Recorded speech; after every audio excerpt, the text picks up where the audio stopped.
welcome to this episode 248 of Frame and Reference. You're about to drop into a conversation between me, Kenny McMillan, and my guest Tobias Datum, DP of Murderbot. Enjoy.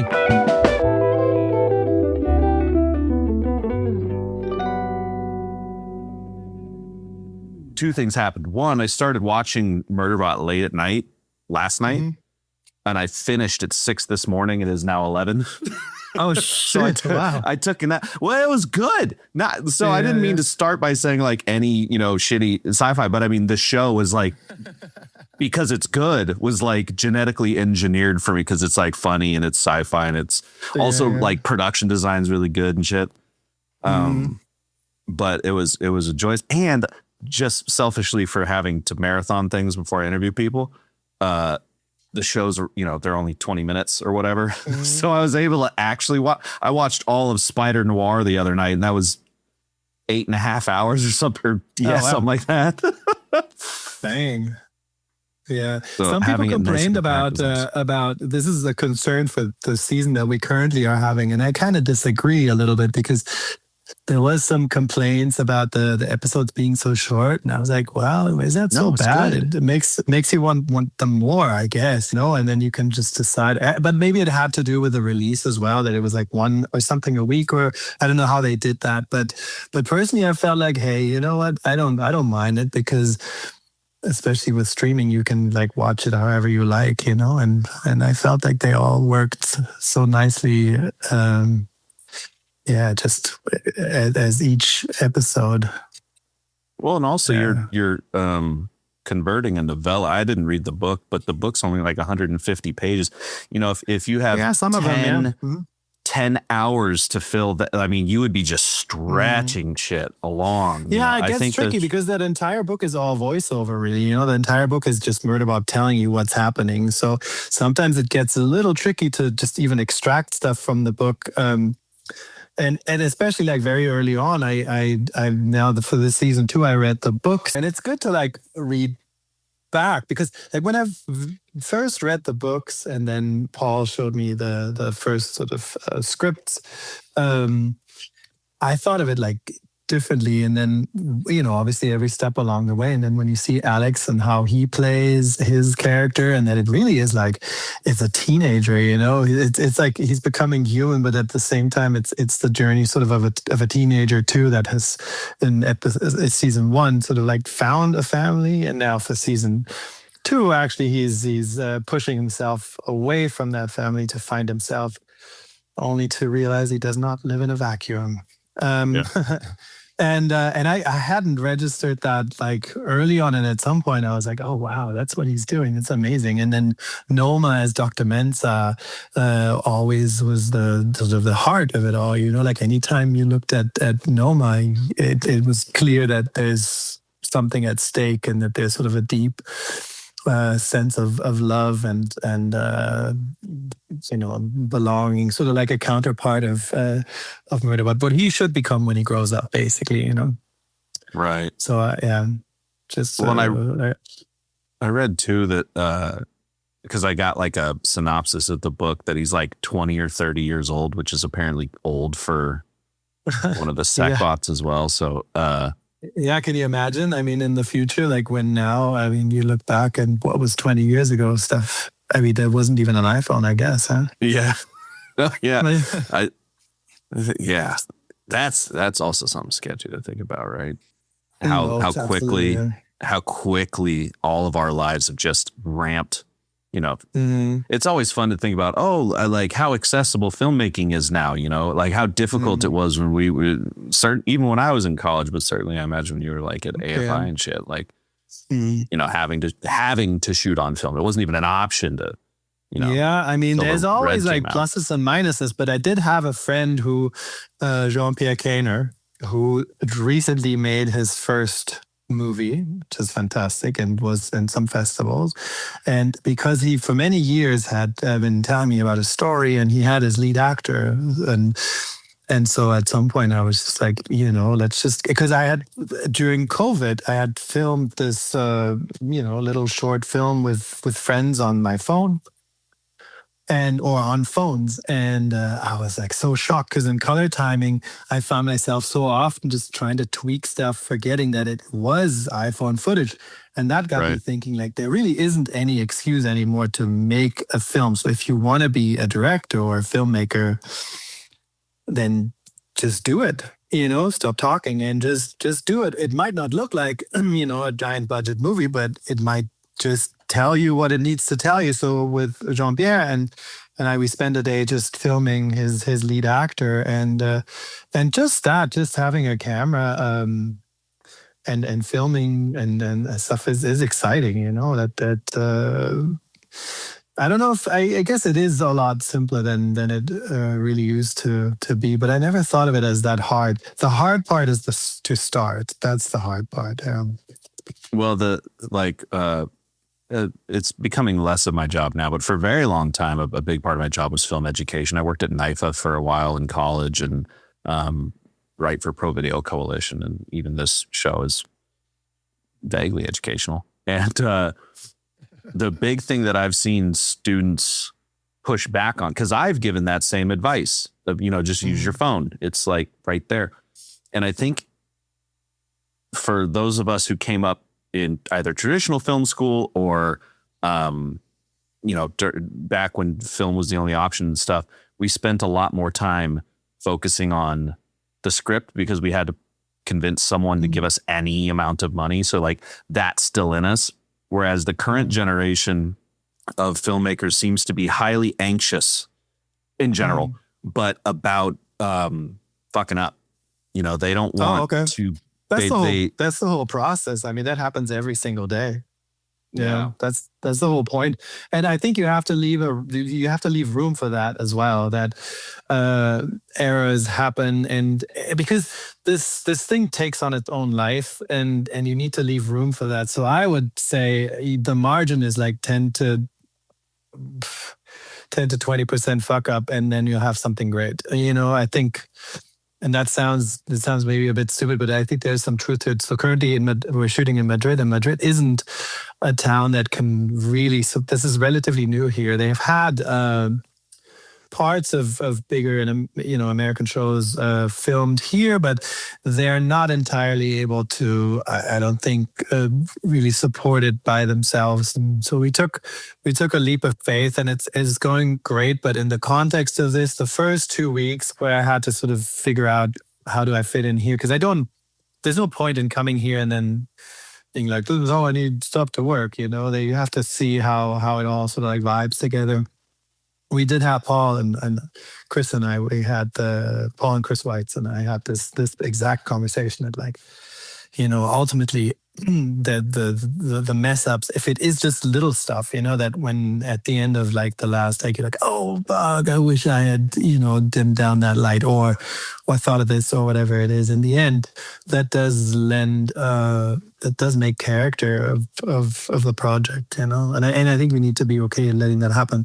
The next time it'll happen again differently, but each time you sort of it gets better and better and better. But I find that obviously, like, great is often the enemy of good, of course.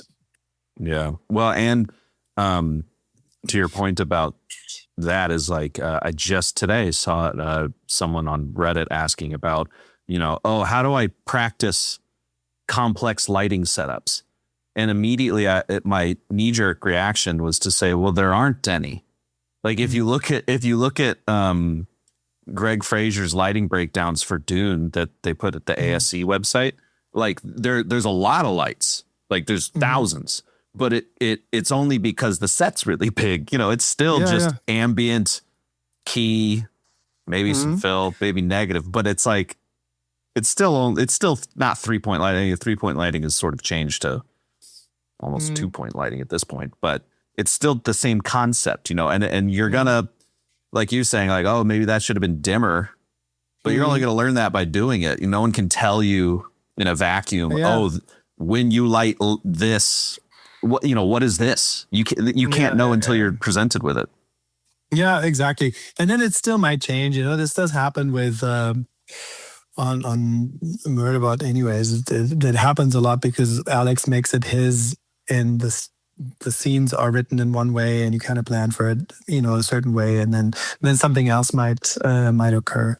The luxury of Murderbot is that I have a lot of prep, and that prep I spend with Sue, the production designer, and we do spend it in designing the sets and built-in lighting to the sets. So then you can have either your goggles on or just sit with whoever this year the person's name is Martin, on Unreal Engine, and just play around with the lights that are built in, so that on the day you just have to move either negative fill or an eye light or something like that around. So that's nice to have. I think season 1 we were more on locations and exteriors, and it was all day, and obviously like every single weather event in Ontario that could happened from heat wave to thunderstorms to snowfall to high winds, and all these things affect you. All of a sudden you can't, have your fly spotter up ahead because the wind's too strong, or you have to put a fly spotter up because it's raining and you need to keep your actors dry and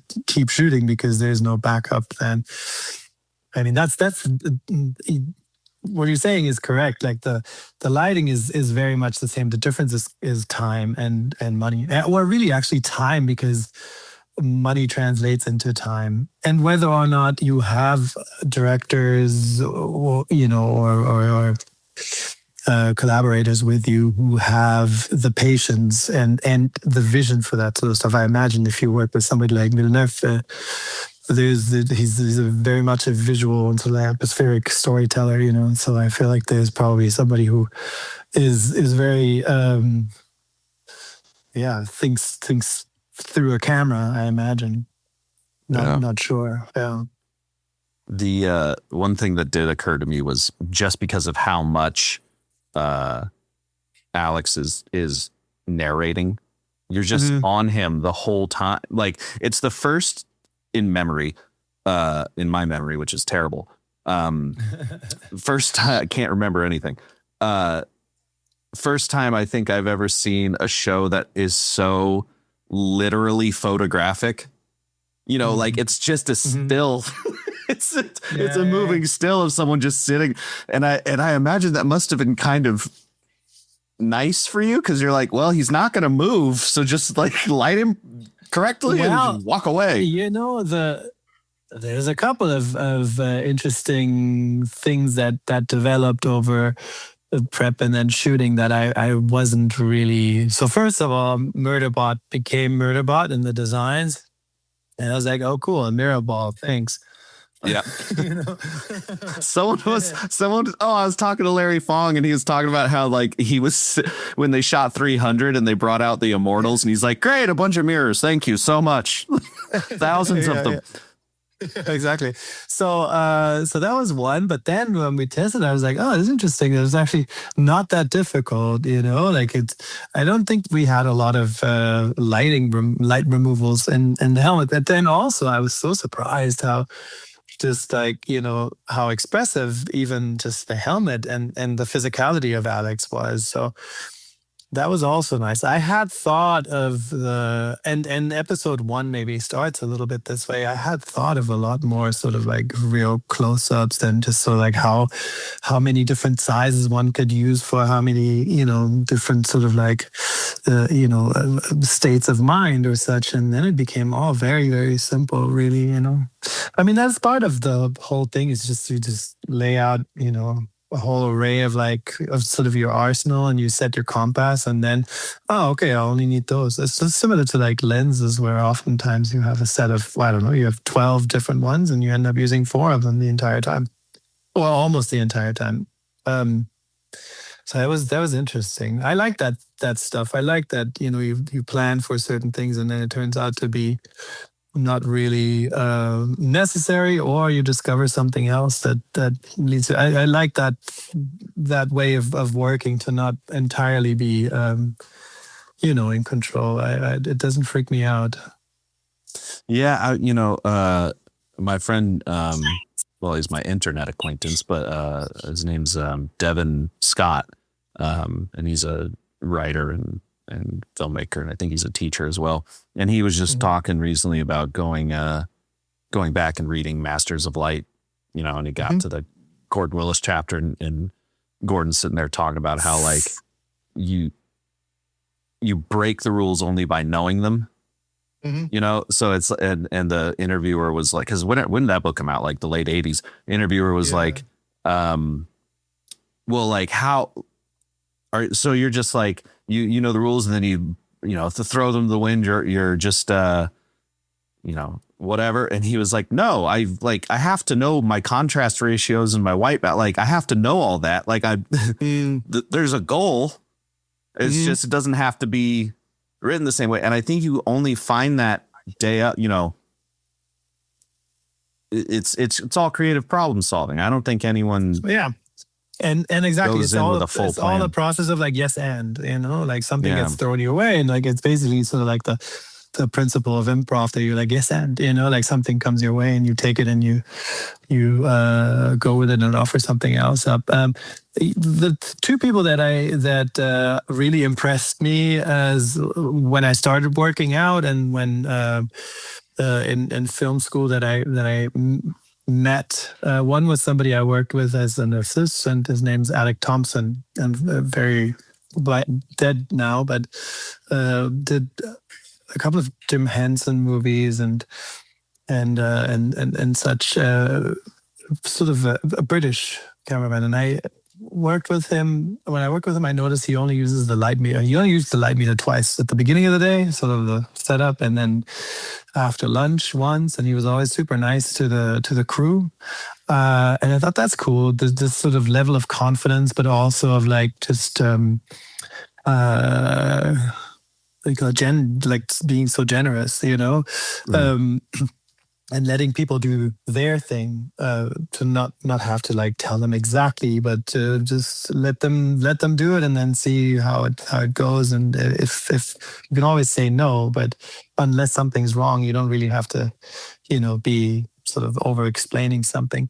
And I really liked that. And then I took this to in Berlin. I always loved like guessing the stop, Sure. And then the second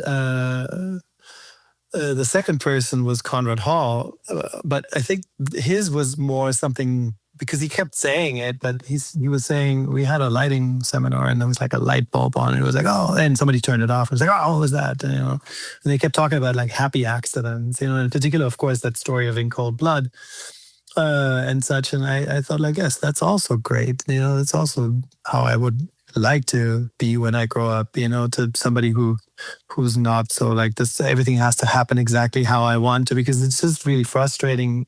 And why it is a collaborative art is that a lot of people get to be creative and make this their own, and that is what makes everything unique. That the combination of individuals that contribute to it. Yeah,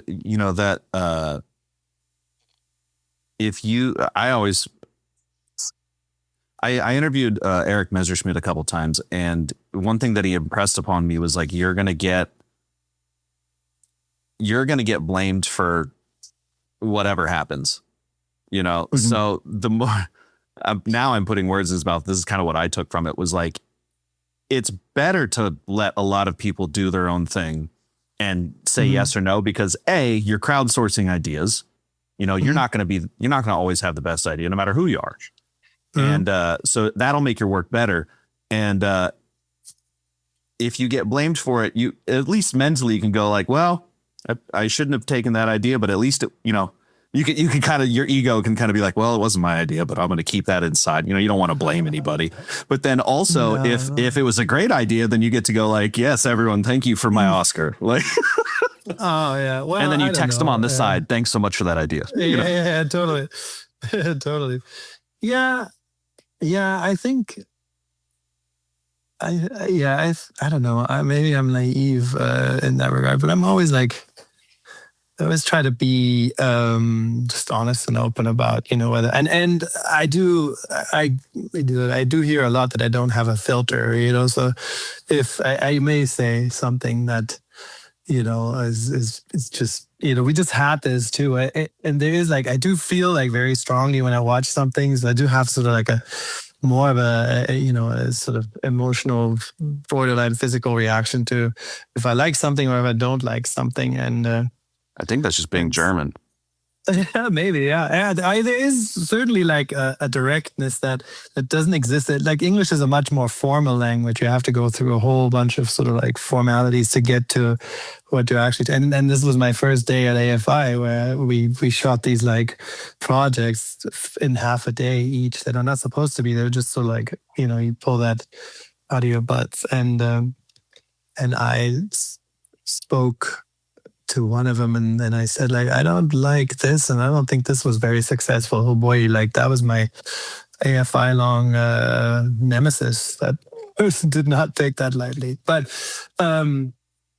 yeah, I think yeah, that's exactly it. You need to be okay, not always having the best idea or the idea that wins, and you need to be okay with that. Let's just sort of trust ultimately. And if something is kind of wrong, then you have to change yourself. You can't change other people.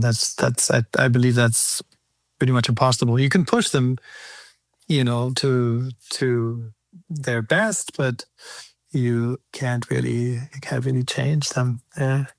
But to me, also, that's nice. Ultimately, I only work for myself. Like because what I enjoy most these days is being an audience as well as sort of involved in the creation of this stuff. If it entertains me, then fantastic. And then I don't really care about any of the other stuff. It doesn't really matter to me. I also don't really talk to a ton of people about work.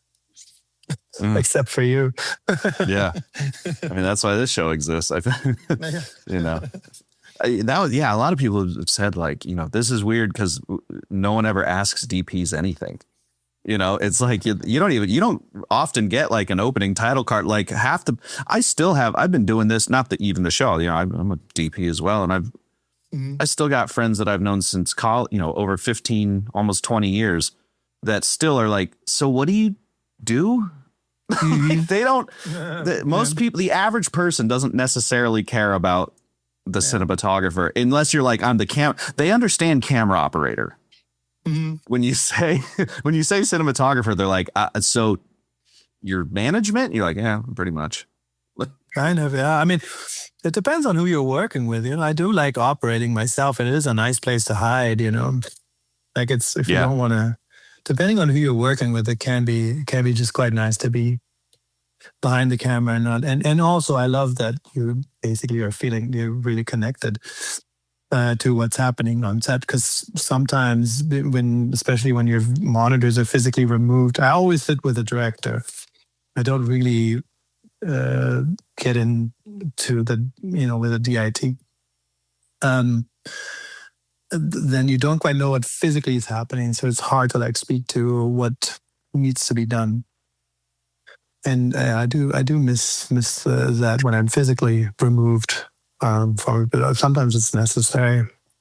Yeah, I kind of I mostly shoot documentary right now, and so this isn't as much of an issue. But earlier on, I did kind of miss when you were doing more narrative stuff. Me, when I was doing more narratives, I did kind of miss. Even though I was the DP, but you're in film school, right? So you're wearing 40 hats, or you're, young, like working with the actors. Like that's the one part of directing I know I'd like is that part.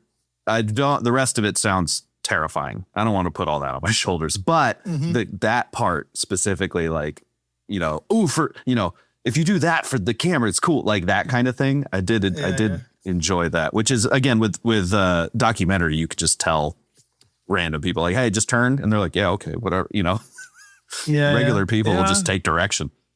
Yeah, it depends on who you're working with. You have to be careful, and also not just actors, but just to really respect. Ultimately, what we're doing is we're creating a space in which they can perform. That's the way I see it. I don't want them to do anything for me. I don't want them to like, be conscious of anything else. Ultimately, is like we're providing ideally sort of the best seat you could possibly have in the house if it was a theater, and for actors and directors to feel like they because they got their pants down. That's what's so hard about it. It looks so simple, and sometimes you just, especially as a DP, you feel like you could fix this in like 10 seconds, but you don't know what else happened. You don't know what they talked about over dinner last night or something like that, or you don't know like whose idea they're trying to respect and protect at the moment. If that was maybe a writer or if the actor had a note that they want to try out, you're like, it's definitely not working. Can we please, and then it just takes like that hour of rehearsals until you're like, okay, cool, we found it now. So I have directed a little bit and I did love it, but it only worked because those were all friends, No, on exactly. Mozart, on Mozart in the Jungle and Imposters, which was great, but I don't know if I would do it with people who I don't know.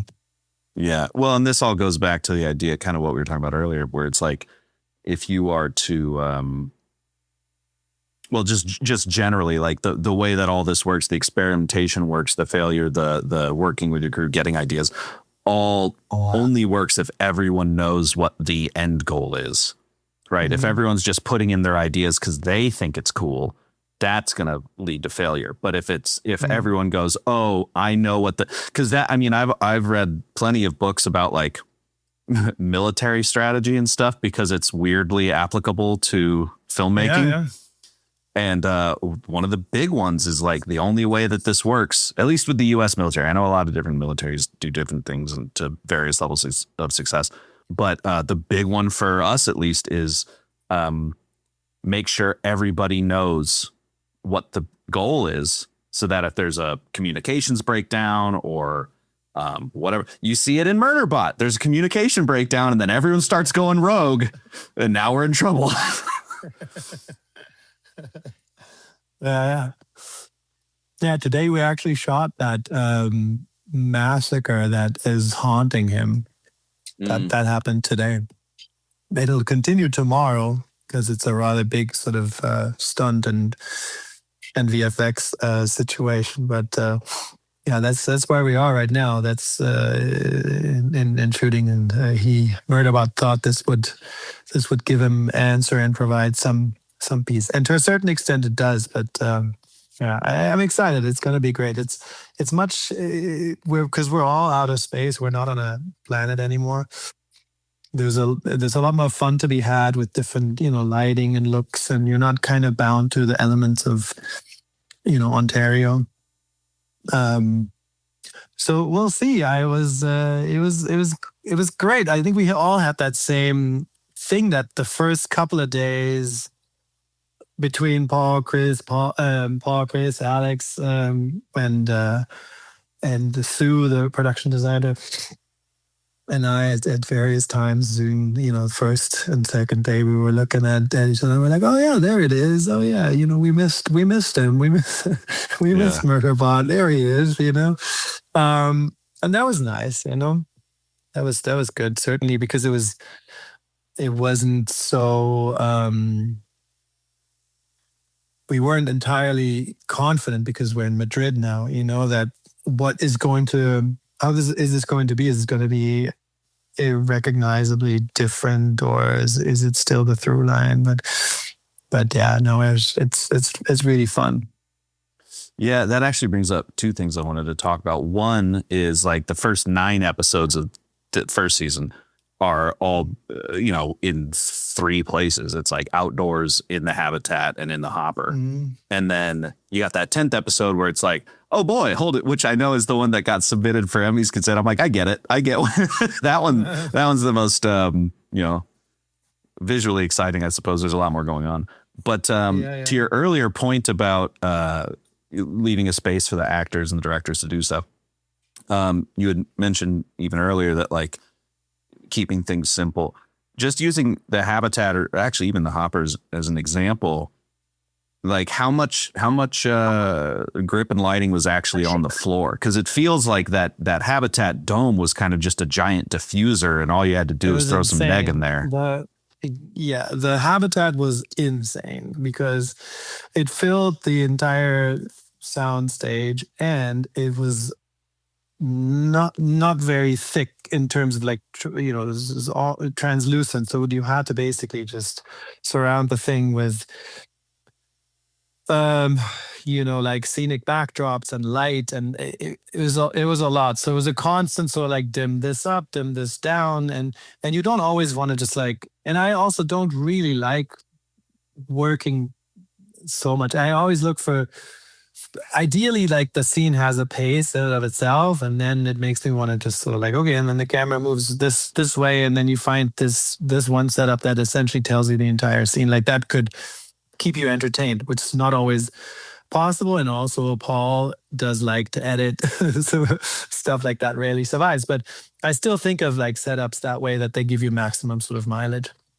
And yes, there was a lot of like negative fill moving around, and a lot of like soft light, and then to well, the one tendency that Sue has is she likes to build skylights into sets that, especially in 235, when are you going to see those things?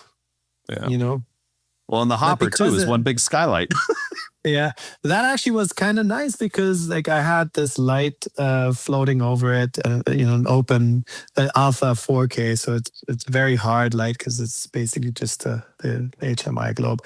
So it gave you a sense of like floating and movement. So that was actually kind of fun. And then there was an LED wall outside the front, which was a little bit of a nightmare, just getting all these, because you never have enough time to get all these like things ready, and then on the day you also don't have enough time to tweak them a little bit. And I secretly hope this whole LED wall stuff's gonna go away. I was going to say that the number of people I've spoken to about, like, when it first started, there was a lot of like cautious optimism. And now, like, being, I don't know, 5-6 years later, I think everyone's pretty much like, it's fun. I don't love it. Yeah, not really. I mean, there's certain things that are just like, that are convenient and good about it. And I was speaking to a friend who used it just outside windows as trans lights, but even that is, because then are you always able to track the parallax, and that requires a lot of work on the set, and these witness cameras and all this nonsense. And then sometimes your production will or whatever will mess that up, and then you still have to like VFX the whole thing because it doesn't track properly, or I don't know, man. I think it's I'm not a huge fan of it, but yeah, the habitat was the combination of that, just a lot of lights outside in the entire sound stage, and then negative fill and a sort of bigger, softer unit to move around. And then the one thing that I was like, ugh, I wish I hadn't, is that I'm like, oh, I guess there is that top light there. So just for to do something different for another scene, we use it. But at that distance, because it's 2-story highs, there wasn't really a great lamp to be had that could point straight down and put out that amount of light to create something interesting there. So we had like these M90s basically, which are not that great anyways in terms of just light qualities, whatever. So that's my little regret. But I instead, I mean, the camera. Yeah, I mean, look, there's like Tim Vincent, the colorist I've worked with and work with again. He's fantastic. Like he really puts in a lot of effort to make sure it, like he has also a personal pride, I don't know how many hours he puts in just by himself, and I really appreciate that, that there's somebody who's committed and loves what he's working on enough to be like, okay, I'm going to just get this, to, and again, that's also like shaping the image in the grade. Yeah, exactly. And helping some stuff out that, like, of course you have a very wide ranging cast and skin tones and hair colors, and and they're all just sort of like walking around this sort of hard top light while the camera is like spinning in circles. Essentially, was the coverage. So there's a good amount of like, windows and tracking those that that somebody doesn't catch fire and somebody else doesn't disappear and that sort of stuff. But it all looks very natural, which I did like. I mean, ultimately that habitat, because we knew where that was going to be, and then like you also know you're going to have to shoot this at a certain time, and you don't have the luxury of a big long schedule, so you can't be so specific and to say like I'm only going to shoot this at magic hour and then we're going to do this there. You can kind of move the day around as much as you can, but then there's certain times when you just can't. So it was okay. We know there's going to be the sun traveling across, and the habitat needs to be sort of oriented a certain way, and that reality that you encounter while filming obviously is the law of how physics there work. Yeah. For some reason, that reminds me, or like brings something to mind, which is was the voiceover recorded prior to shooting? So that was like playing. I read this somewhere that it was like playing the whole time, so everyone knew how to time their. Yeah, well, our first AD became the prime voiceover reader, and he actually just now laid down the. Because he was reading because he did it so well, and he also remained the voiceover through some of the edit, except for where the voiceover was changed. So he was reading those lines too, while we were filming, right. And so he's doing that. Was doing that again, and just last week, finally, they hired somebody to do that because he's like, I cannot be the line reader because there's a lot of like got stuff to do.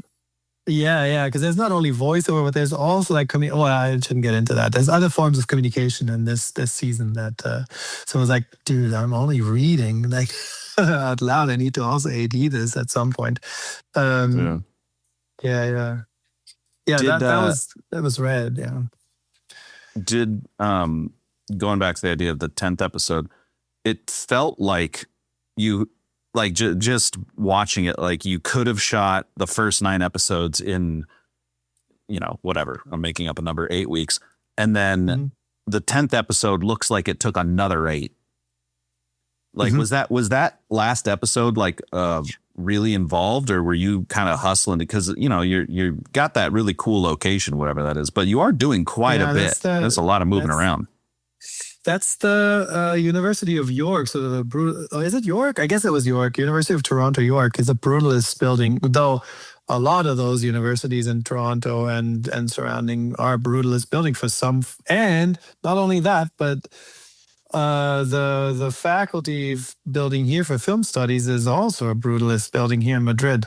The exact same raw concrete and, from the same time period, 60s or whatever that, or earlier 60s or whatever that was, when people were so excited about concrete.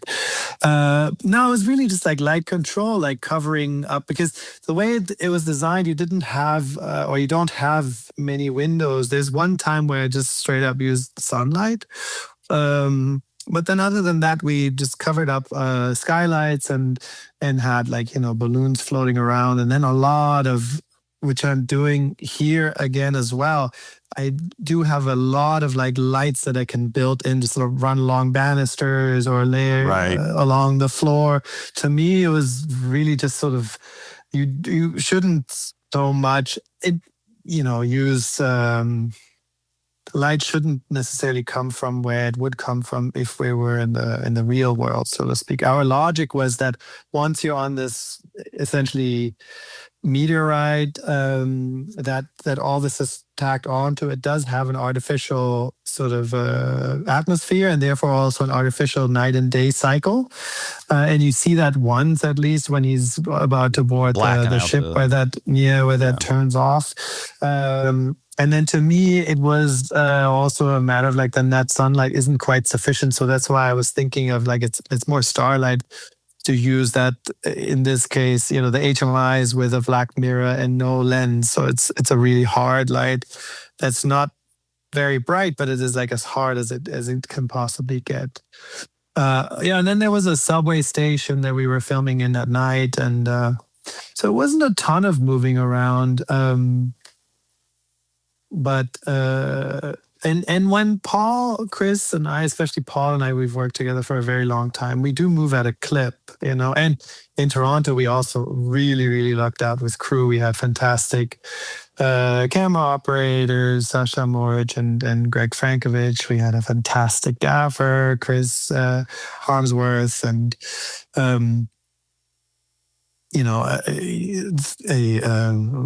just a great crew all together. And so we were of course by then moving at a very good clip. Yeah, the when you talk about like the lights going, I noticed that because that is like a very sci-fi thing, and also John Wick, but strapping the Titan tubes to the edge of handrails and stuff like that. But the one I've mentioned this a bunch before, but I've really trained my girlfriend in spotting Titan tubes now, because I was one of the first people to test that when they first came out. And I'm friendly with the Astera people, and so but I liked when they put Murderbot in the little cage to incinerate him, and you just see those. I really appreciated that you really dressed up those 4 whatever they were, Helios tubes, or whatever the long ones are called. They had a little extra stuff going on the cap, so they didn't look like straight up Titan tubes. No, that was the deal I made. Like, when in absolute trouble, just make whatever practical fixture we have so it fits Titans. But we also had like light ribbon. So, for instance, the banister, the long banisters, in for instance the University David's going up that stairwell. Yeah, that's just LED ribbon. Like, we had a great team of electricians who could always just sort of like, you would go to the location and into a set. And at first there was, the line producer's pet peeve, because there was a ton of money that was spent on LEDs, and sometimes RGB and sometimes individually controllable diodes and stuff. Then obviously at some point adds up, but I think to me it's like worth investing in, because then you have so much less lighting to do, and all the lights can live in a Murderbot's helmet, because it's not wrong. It just belongs to the hopper or to wherever he is in whatever environment. Yeah, I was talking to Steve Yedlin about, because he's always deep in some science stuff that I barely understand, but he was telling me that he is developing this. He's going to turn it into a piece of hardware, he said, where you can get regular LED instead of having to get like light ribbon or whatever to like the expensive stuff. You can just get kind of off the shelf ribbon, and then you plug it into his control box, and then you can accurately give it like certain coordinates, and so if you have like a regular film light, I'm editorializing a little, but let's say you have the XY coordinates for this film light, you can type that into the box and it'll control, as long as you've measured it, like off the shelf LED ribbon. And so you should be able to, not you, but whoever's in charge of paying for stuff will be able to save a little money on that. Yeah. I mean, it is interesting how easy stuff can be in one place and then hard in another, because here in Madrid, stuff does happen where you're just like, oh wow, yeah, I guess I never thought of that. And here I do have to do a lot more homework, from lighting plans to just like really stupid shit. So we had location. a lot of also sets, so that like you have 2 different LED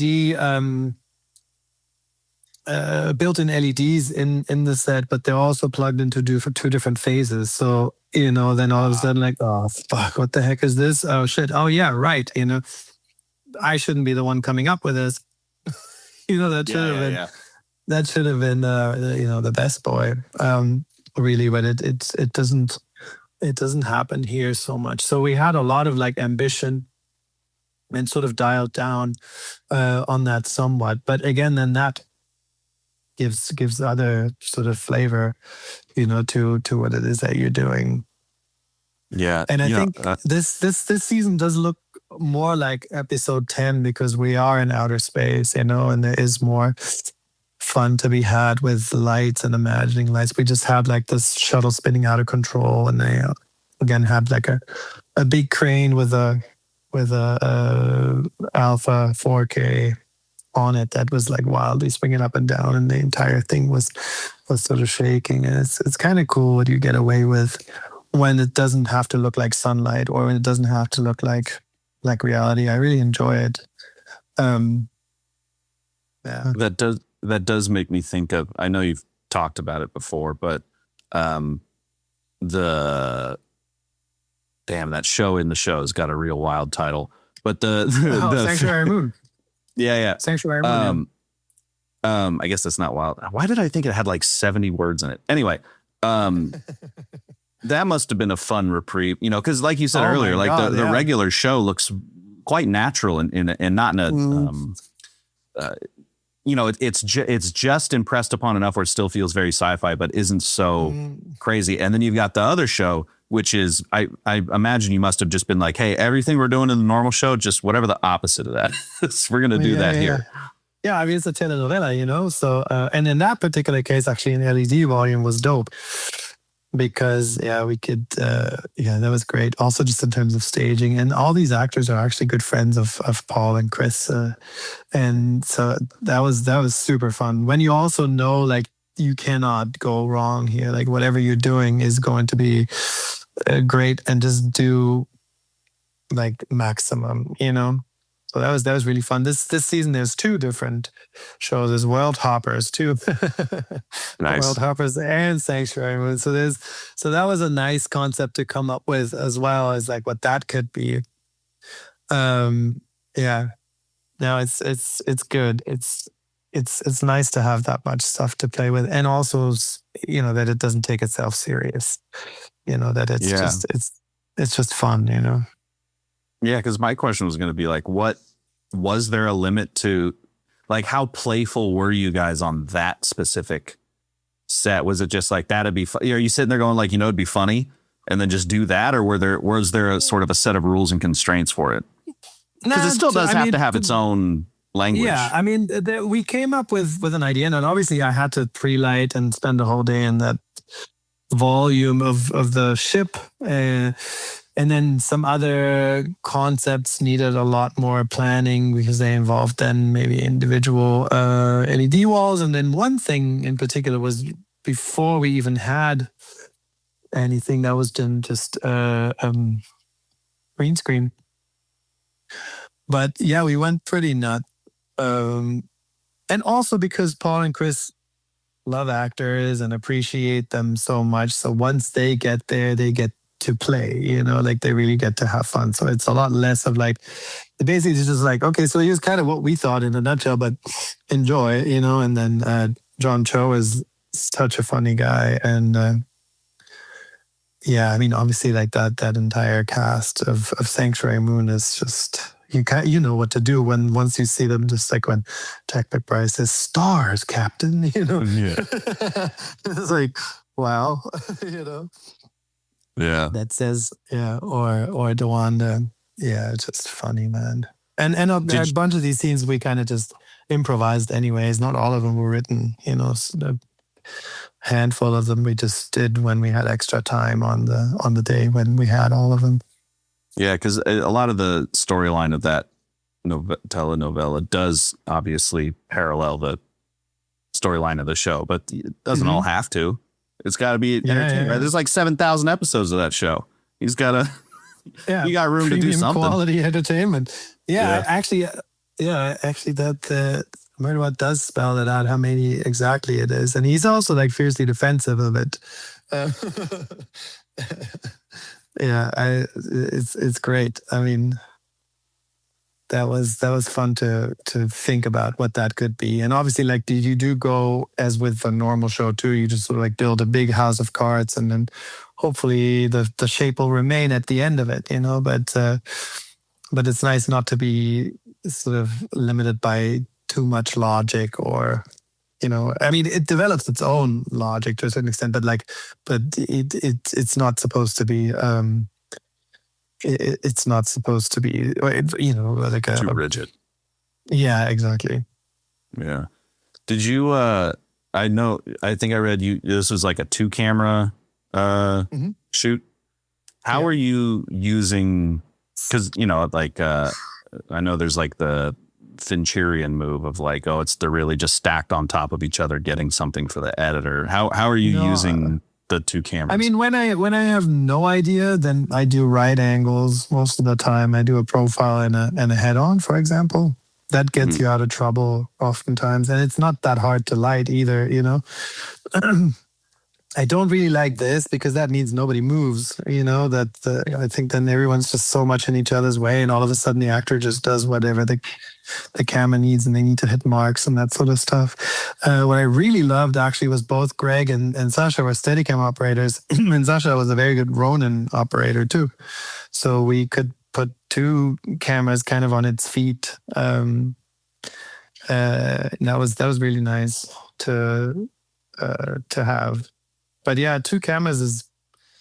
Here we even have 3 cameras just because it seemed like a smarter move to have 3 operators on the entire time in case we needed a 3rd camera, because there's obviously like always VFX elements or stunt units or any of those things to shoot. And then every now and so often it's like, well, couldn't we use 3 cameras? And you're like, oh, gross. Right. I guess we're not lighting anything today. Yeah. Well, like you just have to be, and it's anamorphic in 235, so you do get away with murder. Like there's a lot of floor and there's a lot of ceiling that you don't see oftentimes. It's just the sides gets a bit tricky. But then again, like you're in outer space, and again, I've had like a ton of practicals made and a ton of like practicals built in. So there's always really, if something's wrong, it's because you turn on a light, not because you're missing one. That's really what happens. But yeah, I try not to, like 3 cameras is just 2 cameras gets really tricky. But yeah, if in real trouble, then I would go for right angles always before two sizes or so. So I also think like 2 sizes is so lame, just. It is. Yeah, it's hard to conceptualize sometimes what you're. I don't know if having more cameras is ever a good idea. Your point about turn off a light instead of turning on a light. It's like, what if we just stayed with 1 camera? Yeah, totally. I mean, you just don't have time. Oftentimes it's just like today, just all the stuff from special effects to stunts to like all the things that need to be ready at exactly the right time. And then the truth is there was only 1 take when it all coincided. And then in that particular case, like, oh, great. Thank God 3 cameras were going, while that happened. And I do treat most of the time then 1 camera is like the hero camera. Yeah. And I don't really worry so much about the others. Today was actually really great because I feel like today also like all the camera operators really found, like I hardly talked to B at all today. He was always providing great stuff. It's good to have people you can trust to do that. Yeah, I guess it's just always like you just sort of find your groove, and then ultimately you just make decisions anyways based on your taste, and what you can tolerate. Yeah. Did this show? Obviously you did the expensive Doctor Who, but did this show provide any sort of new challenges for you that were educational? Which one? Murderbot. I guess the first season. Like, did you? Because it was. I guess it's. Well, I don't know. You tell me. But like it you hadn't done a ton of sci-fi.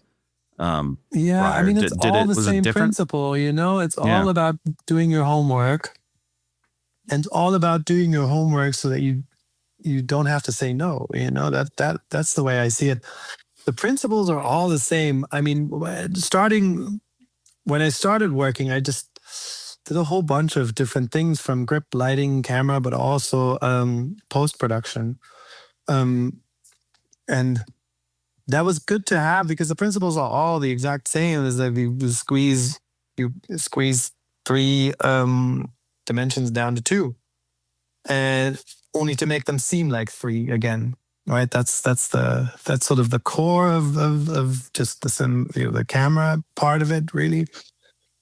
And then everything else is just different tools. And I did notice this is music very similar, that like anytime a new tool comes along, that sort of like shifts the look, but the principles are, that tool might inspire something, but the rest is all the same. So when it was like and for some reason I had done early and a lot of like LED wall stuff. So to me, it was clear, again, it's a principle, like you're filming a positive image, once that's filmed, that's sort of like, that's the one that is least manipulable, at least not without money. So it's the same thing. Like then if that is what locks you into a certain extent to a lock, so you have to then treat it to be what it needs to be, and then to ask for the time to do it, and not be like, okay, cool, we'll do that on the day, because that won't work. And no one's objected to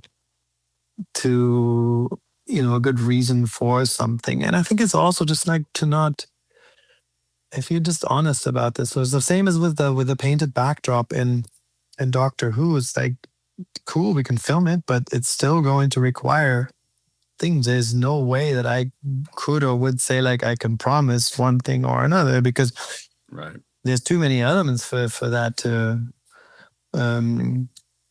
happen. But I think, I don't know if there's such a difference in genre. The only thing that's sort of different is your personal, just again the combination of individuals and your own individuality that makes it sort of different. I'm not very analytical, or even I don't have a set system either. Like it's very frustrating to me, really. So this is even shot listing I do sometimes not at all, or I write stuff with my hand and then never look at it again, or I draw storyboards. It's just like it's different every single time, and I find that entertaining, but I also find it really frustrating. Sure. But the principles, like there's just a set of principles that are always very helpful. Yeah, you brought up working in post, and I did want to ask you, like, is there? I always say that learning how to edit has made me, and I think all of us who came up during non-linear editing being very accessible, probably edited our own stuff early on, and that certainly helped me be a better DP. Is there anything that your post-production experience has informed being a cinematographer? Like, are there pieces of coverage that you make sure you get because it's going to be in the edit, even if someone's not thinking about it? Yes, absolutely. I mean, I think more of like rhythm is something that I really feel while doing things. So that's really more what it is. I think that gets me to like, and certainly with directors that I've worked with a lot, that I then, come up and suggest where the camera should point when, but to not lock myself in. I don't believe that you should, which was actually part of the education that I got in certainly in Berlin, not so much at AFI, that it's like you only allow for this to basically happen as a cinematographer. I think that's kind of nonsense, because you don't know what's going to happen in the edit. I've yet to shoot anything where the script is the movie. That just doesn't happen, Right. And also, why should it? I wouldn't understand why. So you basically are like, to me, it feels like filming is like you've gone to the supermarket or to the market and bought ingredients for your meal, but you also picked up a bunch of other things that you find like, oh, that'd be interesting to try out, and actually, why not? And then filming is kind of like you're now preparing the meal, but you might still run back to the market and get something else, and you get to taste some of it while it's cooking or so, but it's not yet the finished meal. Yeah. Well, the hour has gone by very quickly. And so I know you got to get back to work at some point. And also, I don't know what time it is in Spain, but I got to get back to bed. Yeah. No, I do have a little bit to do, but not terribly much, actually. And this was nice too, because it's nice to to just remind oneself, actually in the middle of something, how blessed I am to be able to do this in the first place, because it is like the flippin' greatest job on the planet, and one of the greatest industries to work in the first place, because everything we do is just play, and even though it feels like we have deadlines and there's tons of people and all that sort of stuff, in the end it's all just play, and that's something to always remember, that this is this is an incredible privilege to be able to make a living doing this. Yeah, I'm glad to hear that, and I'm also glad to hear that you're already working on the second season, because once I finished, I was like, I love so many of these Apple shows, but they don't advertise them at all. And I finished the first season, and I was like, they better make a second one, because like I didn't hear about this till I watched it. So I hope other people get to find it too. I don't know what the watch numbers were, but we'll get a few thousand extra eyeballs on it. It seemed like it was a good amount. I mean, it is really charming. I'm not like the greatest TV watcher, but I feel like there isn't a ton like this out there, no, in terms of tone and what it is. And what I really love, and this is something that I really love about anything Paul in particular, because we've worked for over 12 years together now, and Chris too, it's funny, but it always is about it's like the human condition, and like, isn't, to me, the greatest scenes of season 1 was when Murderbot lets Mensa, when he shares Sanctuary Moon with her while they're stuck in the crashed hopper, and at the end when Murderbot leaves his family essentially and tells Gareth and David to smelch, and he's got to check the perimeter, and then David knows what's going on, and it's still just like, I gotta check the perimeter, and then sort of that when he talks about like his favorite European smooth, all that. It's just so it's so touching, and I really appreciate that about the guys. I really, it's funny you mention that, because I did rewatch that short conversation like 2-3 times, because part of me was like, did I miss something? And then I was like, oh, he means the perimeter of his life. Yeah. Like I knew, because David's character picks up on it immediately, right? Yeah, like you watch him absorb that, and I was like, oh no, it is literally just, he gets it. He understands that he's trying to get him to be him. Yeah, like in the middle of his, it's just very good writing. Yeah, no, it's fantastic. And it's not always obvious, which to me is so entertaining, that you get to film it and you're like, oh yeah, I get the scene. We've talked about, because we always work very early on together, so we've talked through the scenes and the scripts and such plenty. And then still stuff is like, doesn't hit me until much later. For actually the submissions, the award submissions and such, I had to watch stuff, and I was like, oh my god, look at that, look at what he's doing. I had no fucking clue. And I do like that a lot. It's really rewarding ultimately, to have something that is not just sort of a picture book of your own like professional life, but that you've I mean, where else do you get to learn about humans so much, if you pay attention? And then just that, like you feel, because obviously we set it up this way, the way they sleep, and when we designed the set, we had in mind that he has to sort of traverse all of them, and where Garafin was laying, and obviously where Mensa was, and what bunk she was, and that sort of stuff. And then you still feel like, oh wow, that worked out really great. And you didn't sort of necessarily, even though it was all planned, you didn't necessarily expect it, or I didn't, to hit me like that. It's great. It's really rewarding. So it's definitely not just a job that I, don't, where you're just like, I've done my work, you go home, and then you forgot what you were doing.